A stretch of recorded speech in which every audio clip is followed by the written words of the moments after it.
We've got two questions on the bike rack. One was from Chris. The other just has somebody's initials on there, so I'm not quite sure who that was. You put that question in there, but we'll start with Chris's question first.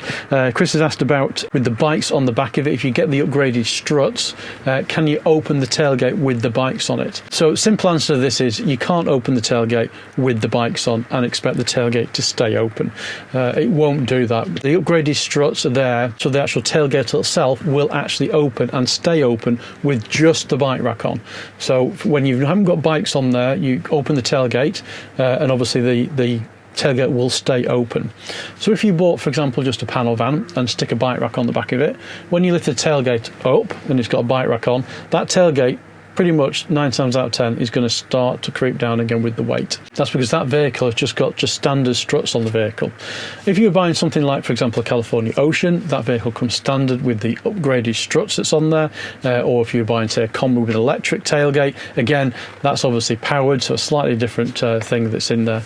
But generally, if you're getting a bike rack, you need to make sure that the vehicle you're buying has got the upgraded struts. Something like a beach, for example, you need to double check which beach you're buying depending on what's actually got on the rear of the vehicle. Something like a beach, my suggestion would probably be to put maybe an electric version on, so it's a bit lighter weight, which would give you a compromise between the two. But if you've got a bike on there, 100% it will not allow you. You can pull it up. I've done it with one small bike on them and pulled it up and held it while I grabbed something out the boot. Wouldn't advise it, because obviously there's a lot of weight then if you've got bikes in there, and especially if you've got a couple of bikes on there, there's a lot of weight when you're lifting that up. There's the hinges and things like that to consider as well. So not designed for you to open the tailgate with all your bikes that's on the back of it. And then the other question relating to bike rack was about the height, and this I think is referring to when you've got bikes on there, would it increase that overall height of the vehicle? In a simple terms, the answer is maybe. So if you've got a child's bike on there, it's not going to. If you've got a big bike on there, one of my bikes is a mountain bike. On the back of that mountain bike, I've got a child seat on there, so it's actually quite high up. Putting that on the rack, for example, does actually go just above the height of the actual vehicle as you're driving along. So that just gives you an indication. It depends on what you're putting on there. Whatever you do put on there, you need to allow for that extra height if you're going into a car park, for example, or you're moving around elsewhere that's in there as well, because you are going to increase that 2 metre height of the vehicle by whatever's actually sticking out on the back. And I think I've said this before, when you do go under barriers and things in a California, it's a little bit scary depending on what the height is. You know, if it says 2.1 metres, 2.2 metres and you're going in, it's obviously going to get in there, but you need to be careful of anything hanging down from the roof and things like that. I've been there before. You do feel like it's very, very close to the top of the vehicle. So last two questions for today, and these are both on the same kind of theme, and it's having a vehicle which hasn't got something and then you want to change it afterwards. So we'll handle the easier one of the two first, and this is reference the California beach, and we're talking about seating combinations, and somebody's asked about if you could change the seating combination from, for example, a 3-seater bench into a 2-seater bench. Now, in theory, the answer to this is yes. So all the California beaches come with the 4 rails within the floor as standard. They're all in the same place regardless of what seating combination you've actually got in the vehicle. So to be able to swap out a 3-seat bench, for example, into a 2-seat bench, in theory, yes, you could do it.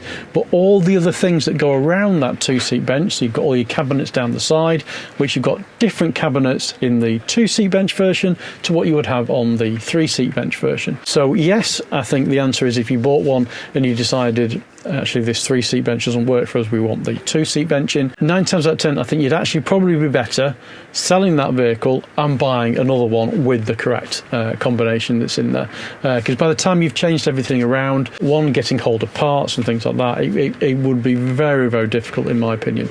So, but in theory, yes, I believe you would be able to swap them in and out, depending on exactly on which model you've got and if it's got any extras and things like that that's going in. But from a floor perspective, moving them up and down the floor system, in theory they will be able to swap out between the two, but as I said, it would be very, very unlikely you'd ever want to actually do that. And that follows on to our last question, which is from Lucy, and Lucy's asking about the side and lane assist.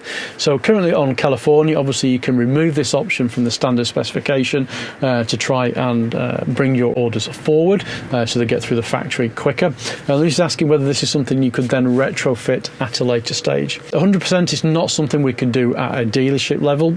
Anything like that is quite a complicated thing and involves lots of different parts. If you could do it, I would imagine it would be very expensive. I have seen companies on the open market who advertise that they can fit things like lane assist, etc., and things like that, because some of the technology will still be in the vehicle, but obviously some of the stuff on the outside won't be there, and sensors and things like that. But I'm always very wary of fitting things like this, which fully integrate into the system at a later date. So I think realistically, if you're taking it away from the order to increase the speed at which your vehicle arrives, I think you need to get into your head that you're not going to retrofit it at a later stage.